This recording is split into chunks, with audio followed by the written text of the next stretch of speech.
Welcome to this presentation of the program Sacred and Safe. My name is Miguel Vences. I am the Director of Religious Education of St. Ambrose Catholic Church, and I will be guiding you through this presentation. This presentation is intended especially for parents of our CCE students. In the Archdiocese of Galveston-Houston, this program is mandatory for all parents and all children who are involved in our catechetical programs around the diocese. And what this program is about, it's really a response to the horrible cases of abuse that happened several years back within the Catholic Church. The United States Conference of Catholic Bishops have made it one of their highest priorities to make sure that any kind of abuse should not happen ever again within the church. And not only that, but go even beyond and make sure that all of our children are protected, regardless of whether it is within the church's campus or anywhere, really. This program objective is to make sure that our children and our teenagers, who are our most precious and sacred possession, should always be considered as sacred and definitely be kept safe in all ways. But this particular class, it will be focusing on how to stop and how to prevent all kinds of sexual abuse. And just to explain a little bit more, or what has been the Archdiocese of Houston, what has been the response to those horrible cases of sexual abuse that happen within churches, has been happening in stages, and it's meaning to go as deep as possible. That is why, starting last year, 2011, it was mandatory for all churches in the Archdiocese to have this program for all parents and for all kids in our programs. However, it didn't start last year. As we can see in this slide, it started in the year 2003 when a program called Virtus was introduced, and this is a mandatory program, first of all, for all clergy, for all employees of the Archdiocese, of every single church, and especially for every single volunteer that has anything to do whatsoever with any children or teenagers within our programs, any kind of programs. Within this program, this class, this Virtus class, we are trained on how to identify potential threats to the safety of our kids, how to stop them, how to report them, and most importantly, how to prevent anything like that from happening, including potential misunderstandings, because let's not forget that many times in the day-to-day ministry of our volunteers and our clergymen and women and employees, there's always expressions of affection, there's always expressions of recognition of the children, and so we should always be careful that the way we do that, it's unequivocally clear to everybody. And so within this program, which is a very, very powerful program, in which, by the way, there are such things as interviews with people that have been perpetrators of sexual abuse, where they disclose even part of their way of thinking when they are in this mindset. So it is a very powerful program. Every single clergyman and women, every single employee, every single volunteer has to go through this program to even have anything to do with children and teenagers within the Archdiocese of Galveston-Houston. In 2010, the program was taken a level lower with the program called Jeremiah 1:7. This is a program intended to train in the same way, in a parallel way, in a similar way as Virtus to adults, to teenagers. As you know, we also have a lot of young people in our church that are functioning as volunteers, that are working with children, and that therefore they should always also be educated in their own level on what sexual abuse is, what it may look like, how to stop it, and how to prevent it. And last year, in 2011, the following level of the program was Sacred and Safe, which now this one goes not only to volunteers, as Virtus and Jeremiah 1:7 target, but this one goes to all parents and all students, all children and youth from grades kindergarten to grade 12. And with this program now we're including everyone in this big effort of the Catholic Church, of the Archdiocese of Galveston-Houston, to make sure that our churches and our families and our children are safe and safer And so that is why you are here watching this video now. In this slide, we see all kinds of children in different ages, especially in younger ages. It is very, very important that we realize that sexual abuse can happen to a child even at this kind of age, even from very, very little, from being little babies, even because let's remember, a pedophile, that is a person that is mentally ill, that is committing these horrible acts of abuse. They are definitely disturbed. It's a grave mental and psychiatric possibly illness, and so it is very, very important to realize that no one is completely safe. Not just so it would be a mistake just to assume that because a child is small or little or helpless, that that child is safe from a potential predator of sexual abuse. So it is very important that we realize that it doesn't matter the age. Everyone should be protected from any potential.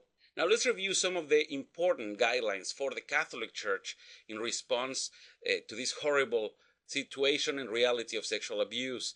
Obviously, the core beliefs of the Catholic Church go against any kind of abuse, because the Church believes that God created the human person as good and holy. The Church also believes that God loves all people and wants them to be safe and feel secure.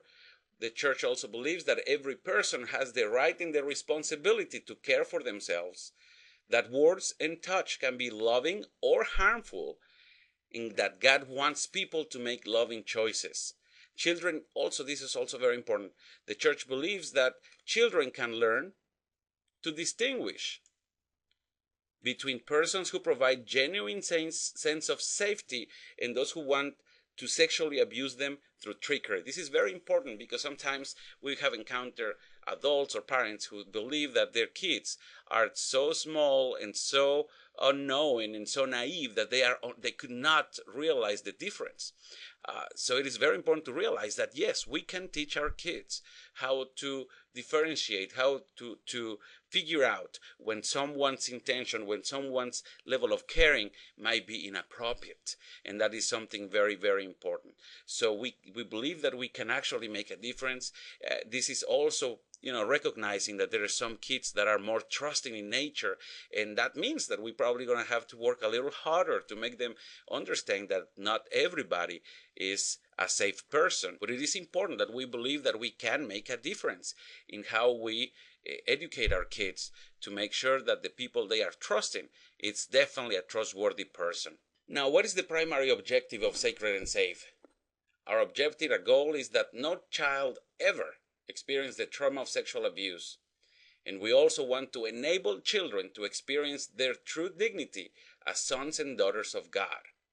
This is why we have targeted all kinds of levels within the church to make sure that we reach everyone that needs to be involved to solve this issue. So we definitely want to reach parents as the primary educators. It's very, very important to realize, for parents to realize that as much as we can do in an hour and 15 minutes a week, and it's really not a whole lot of time that your child will spend within the church.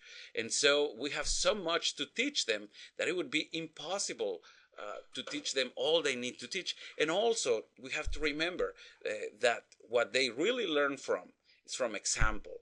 And who are they always looking up to? Who are they always watching? And that's home. That is the parents. So in all aspects of our lives, the parents are the primary educators. The church, even when it comes to religious education, we are here to help you educate your children. By the way, that is the reason why we here at St. Ambrose, we ask you, parents, to teach the prayers and the Bible stories at home. Because it is very, very important that you do not just pass on your responsibility to the church. The church, the parish, is here to support you, but you have to understand, you must accept the fact that who is going to educate your child, it's you. So we're here to give you all the support we can, but it's important that you realize that you are the one that can actually reach your child a lot more than we can.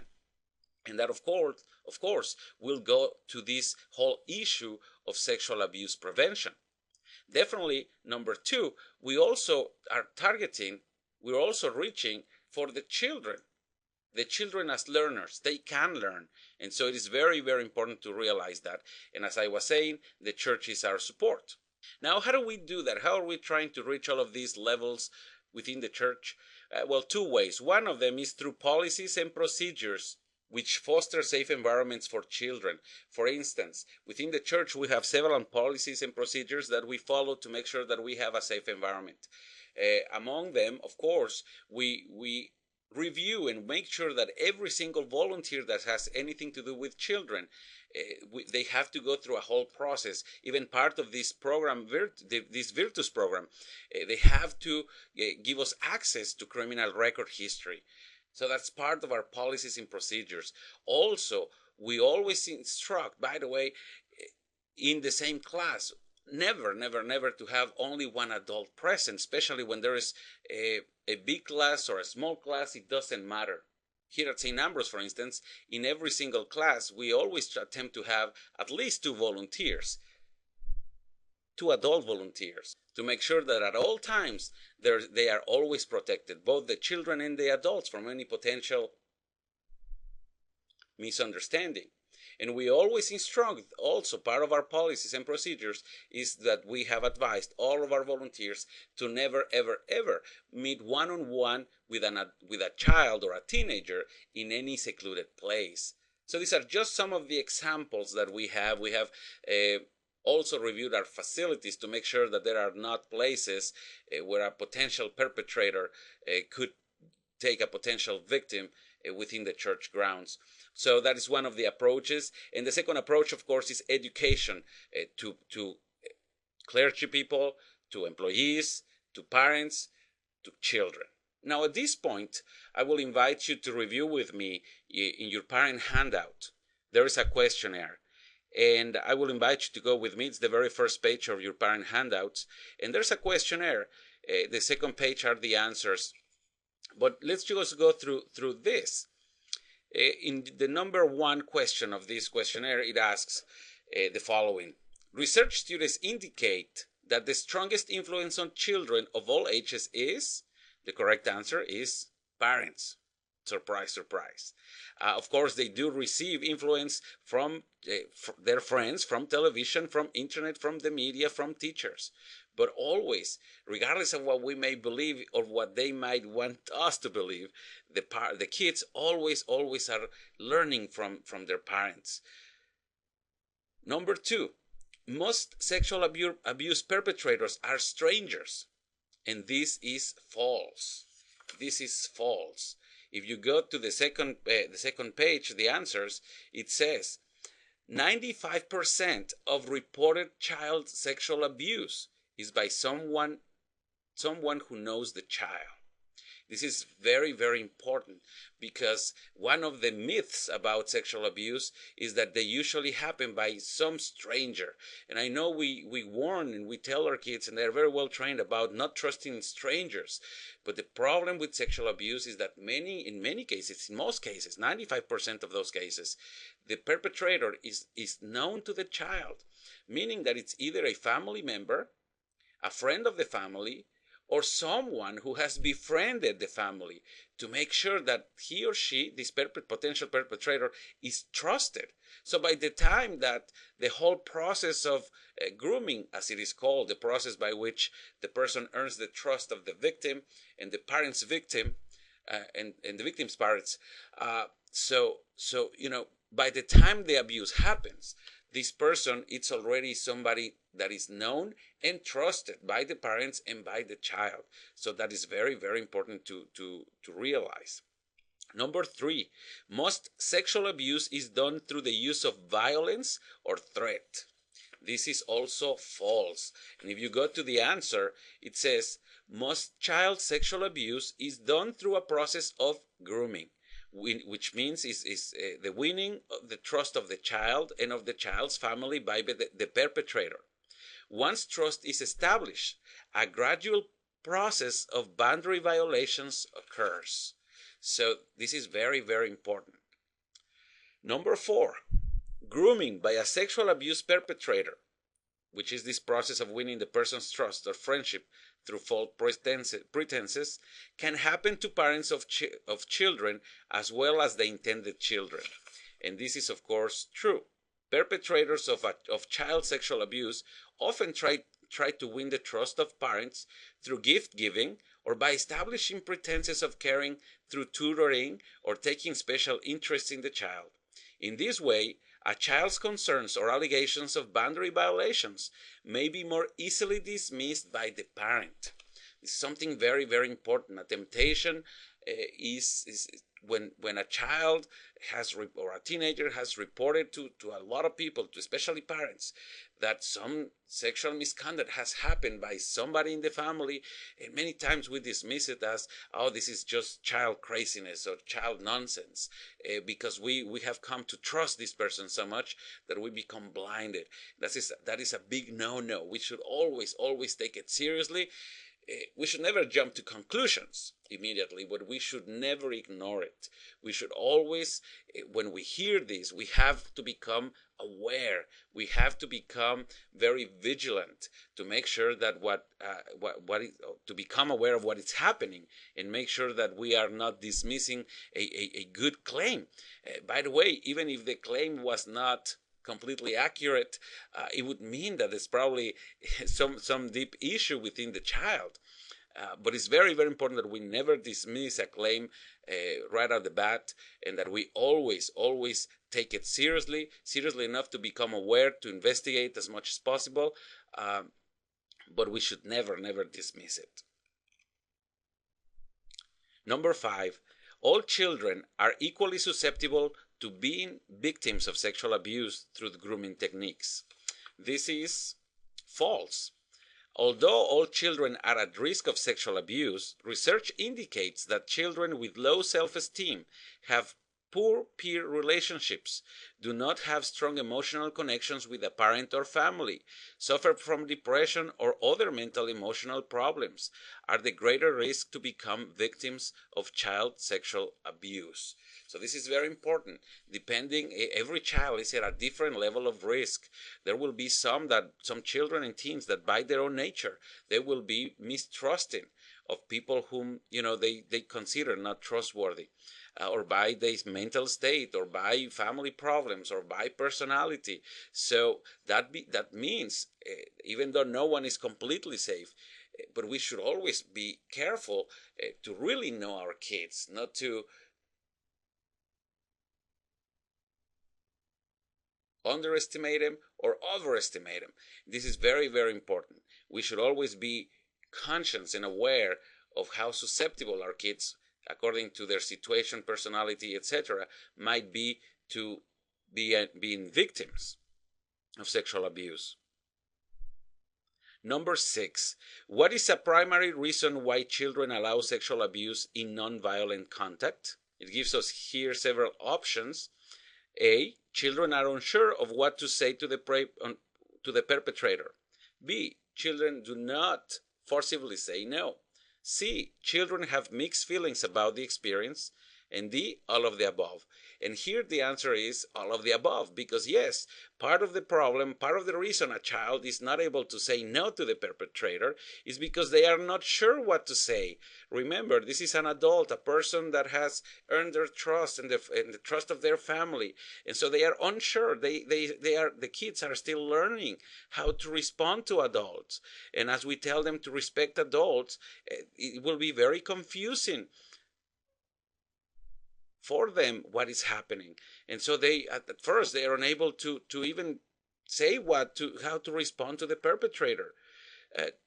Also, children typically do not forcibly say no. Why? Because of the same reason. Because first they will be confused because they think they should trust this person, and so they typically they don't say no. And also, children also may have mixed feelings about the experience, because part of the grooming process is that they will have been groomed. That means convinced of the trust of that they should trust the perpetrator by different means. It may be through gifts. It may be through special treats. It may be through talks. A perpetrator may try to talk to a child or a teenager and kind of show compassion and empathy, and maybe even have a little talk about how your parents do not understand you, but I do. There's some cases, especially when we're talking about older children, where they might even believe that they have fallen in love, like a case that I became aware of, where a 13-year-old who met somebody online, a 40-year-old man, she said that she was in love with this man. And so therefore that is a mixed feeling, right? Because she truly believed that she was in love with this man, and yet what was actually occurring was the manipulation of this 40-year-old man with this child. So there might be some even some part of the experience that the children or the teenagers might find pleasurable, or even comforting, especially when there's a deficit of that within the family. So it's very, very important to realize that there's many reasons why a child or a teenager will not immediately react to a perpetrator of sexual abuse. Number 7, children can be extremely unreliable in reporting facts about sexual abuse. This is false. Children generally do not lie in reporting sexual abuse. However, it is extremely important to teach children such terminology as anatomically correct names for the body parts, especially the genitals, so that any reporting on their part is communicated in as clear and ambiguous manner as possible. Again, this is the answer on the parent handout questionnaire. And so this is very important. I already talked about it, how it is very, very important that we do not dismiss ever completely a claim or a report by a child or a teenager of sexual abuse. We should always take it seriously enough to investigate it. Number 8, the best estimates of the number of children in the USA that are abused are 1 in 50 girls and 1 in 100 boys. B, 1 in 25 girls, 1 in 50 boys. C, 1 in 10 girls and 1 in 25 boys. D, 1 in 4 girls and 1 in 6 boys. And the correct answer is D, 1 in 4 girls and 1 in 6 boys. Wow, that's a horrible number. That's a huge number. 1 in 4 girls and 1 in 6 boys. See, this is very, very important to realize that 1 out of 4 girls, and I tell to my catechists how important it is to realize that, and I tell them, if your class has around 15 children, it means that potentially, statistically, there could be up to 3 that could be going some kind of sexual abuse. Of course, I don't want to go to the extreme and become too alarmist or anything like that. Obviously, this varies with the density of population. It will be constant in some areas of town. It will be even worse in some areas, a little better. But this is very, very important to realize that 1 in 4 girls could be going through some kind of sexual abuse. So this is also very important. I would invite you to think within your family, how many girls are there in your family? How many boys are there in your family?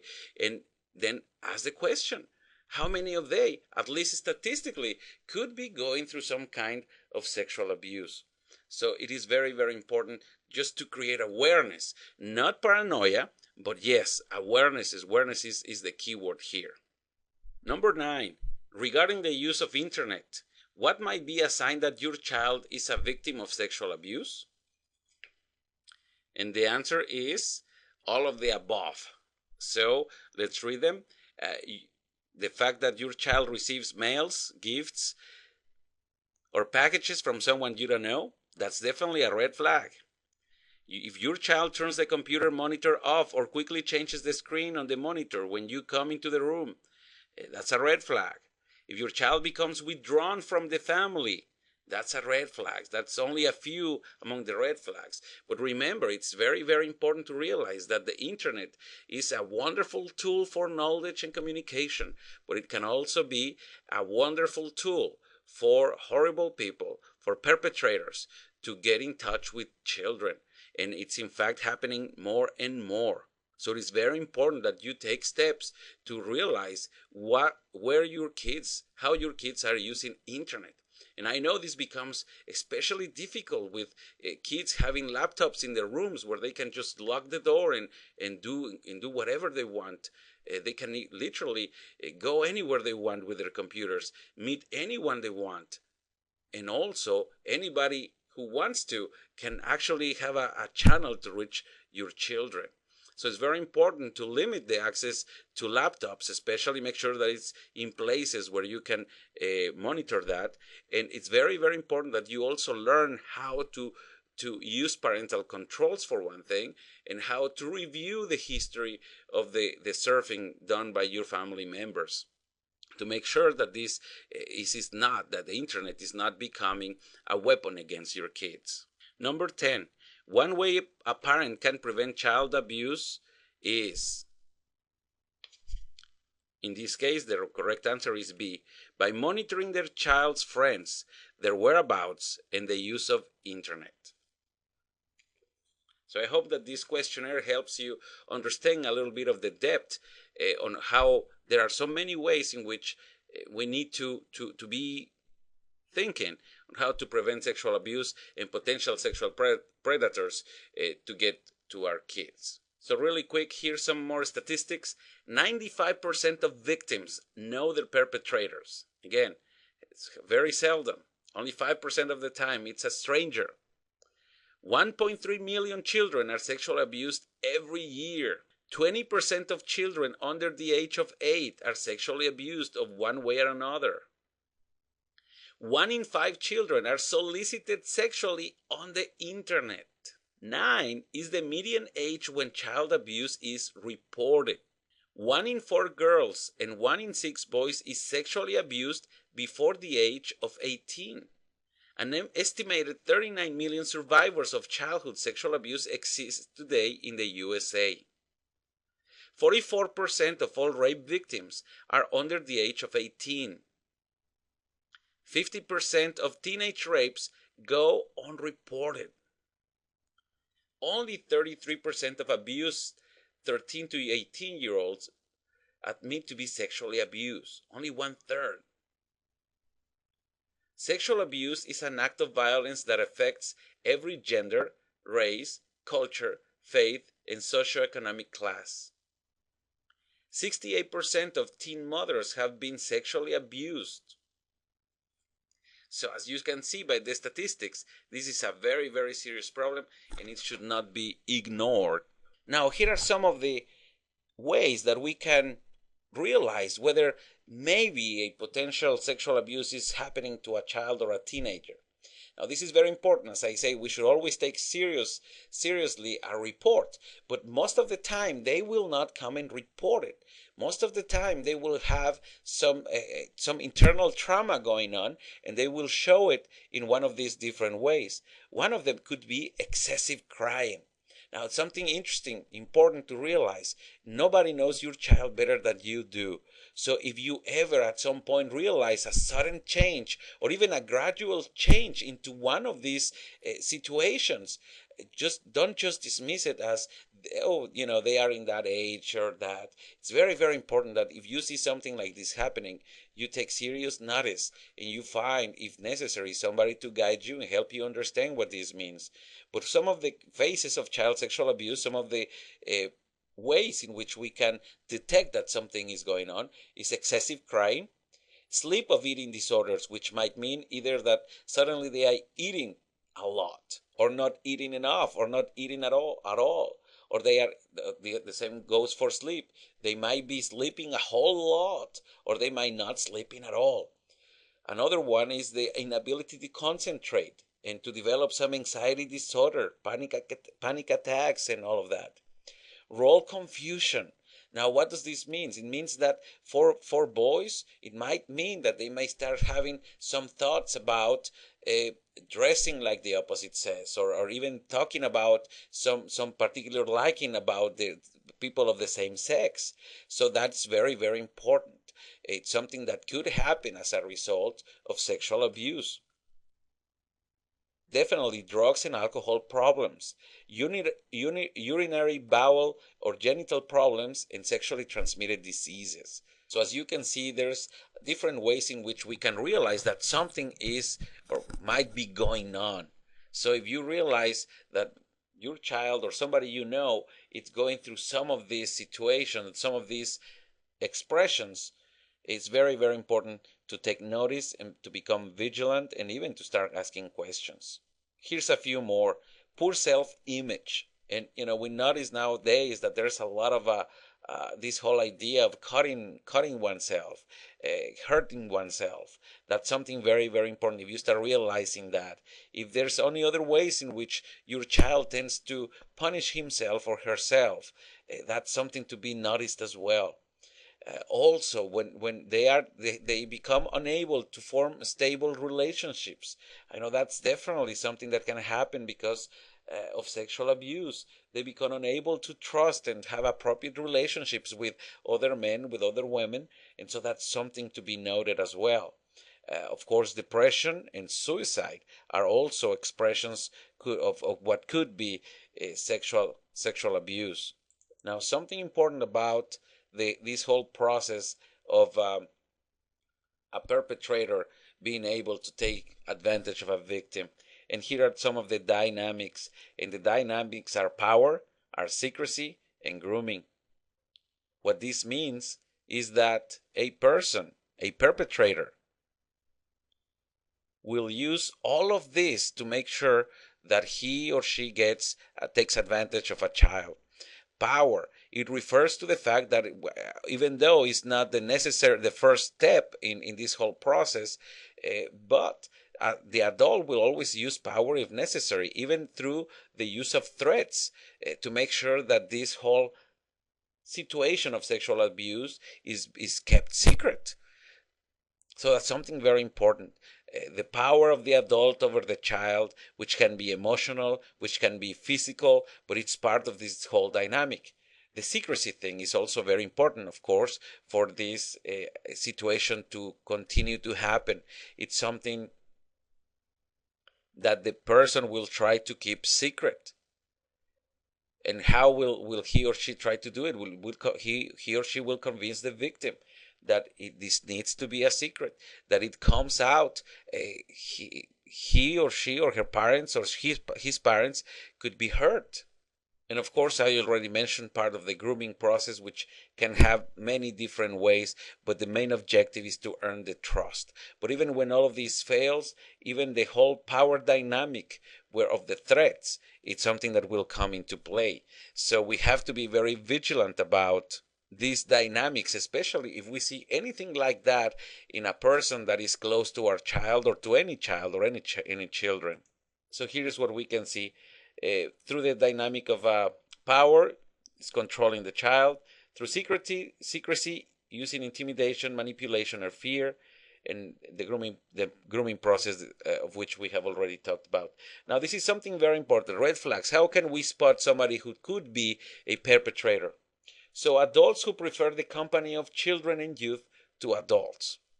Something that is very, very important to realize. When we have an adult or an older teenager that has almost an exclusive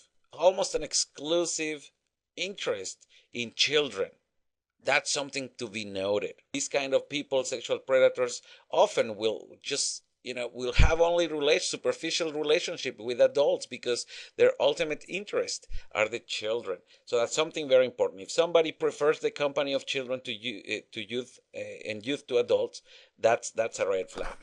Now, please remember not to go to the extreme of paranoia. Of course, there are some people that by their very nature are very caring to children or with teenagers, or they get along great with them. So let's not make sure we don't jump to conclusions. It would have to be a few of these signals for us to really do anything about it. Now, it will never hurt. It never hurts just to become aware of a particular person, because it may be that we start seeing one of these signs, but then because we start paying attention, we start to see some other signs, and that could lead us into it. So that's only very, very important. Never jump to conclusions, but always become vigilant about it. Potential predators also hang out with youth and youth-oriented places, such as coffee shops and malls, etc.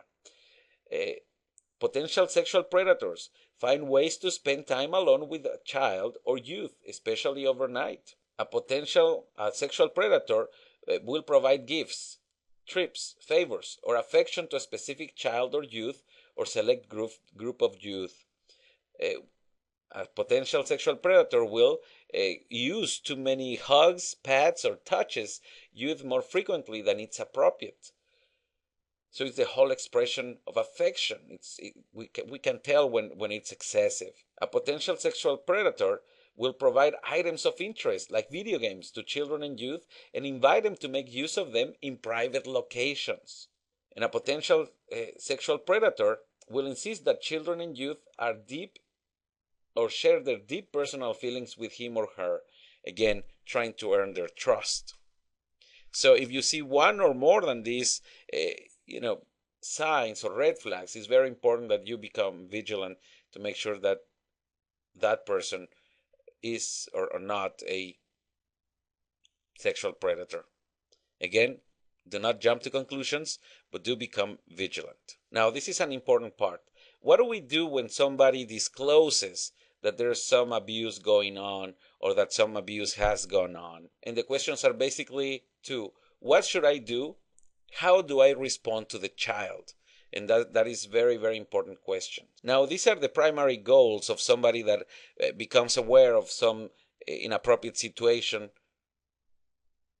First, to protect the child from further abuse. It means that if we are walking into somebody who's being abused, we must stop it. If we know that this is an ongoing situation, we also must stop it.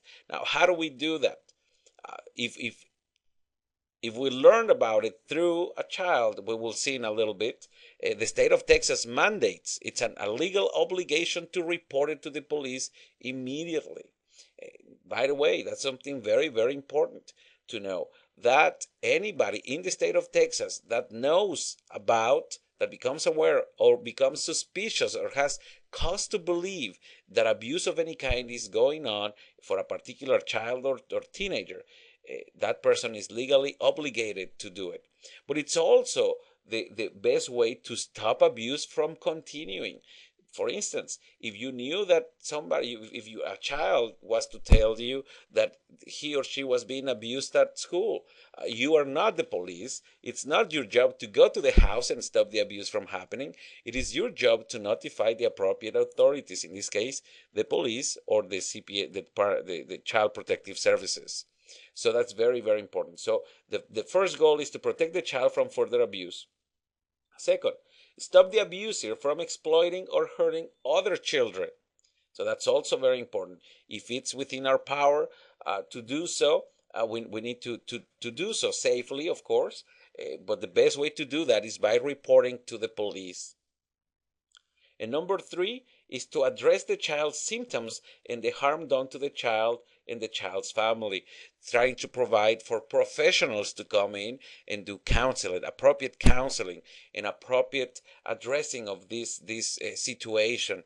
Something very important to realize, that once we become aware of a situation, we are called to react, to be responsible, but also being responsible involves knowing what we are not.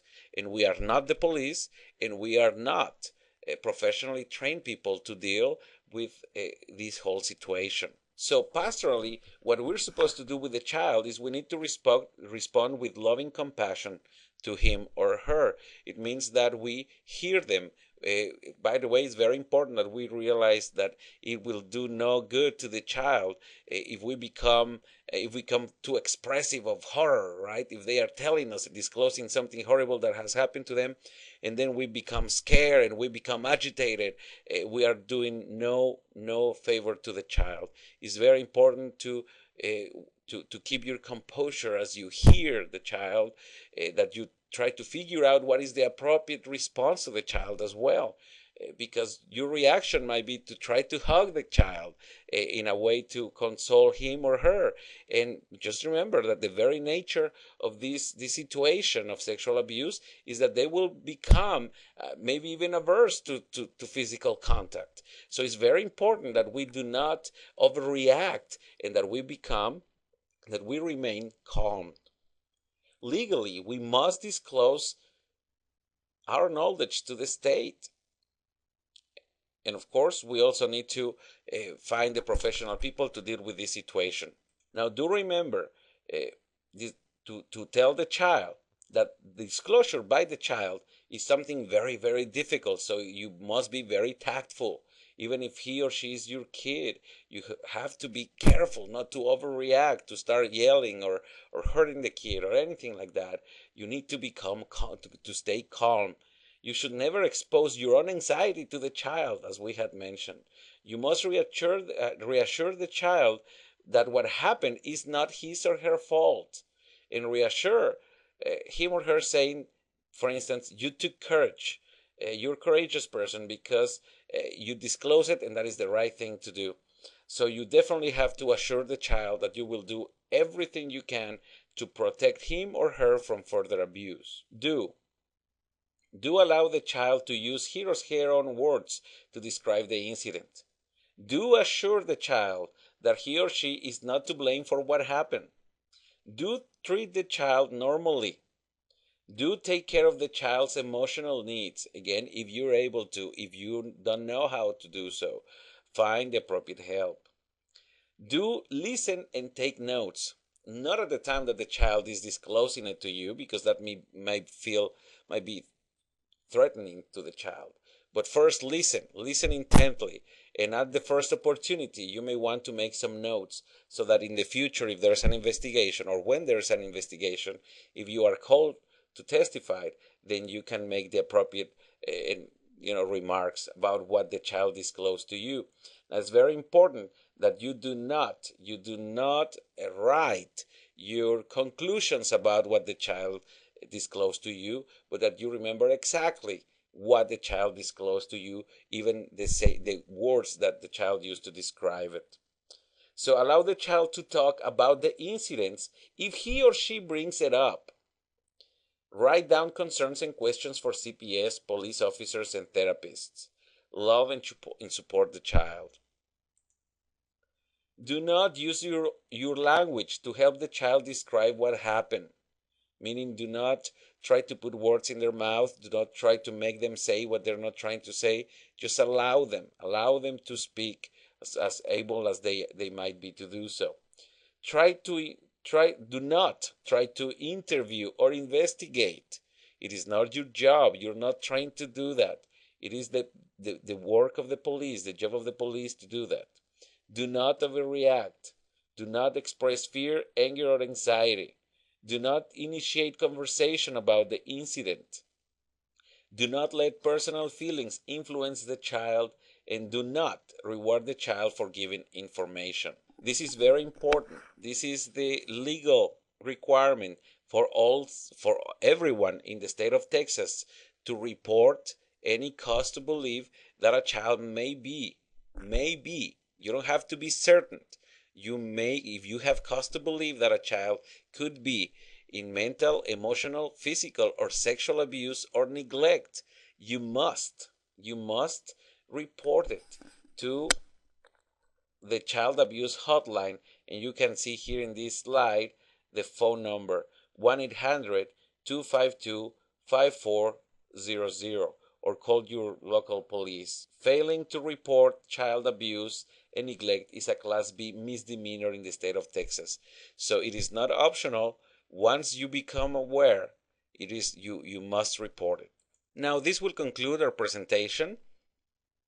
However, it is very, very important. I know that this presentation is not extensive, is not all-encompassing, but I hope that this has helped you become aware and conscious of the danger that our children and your children could be in.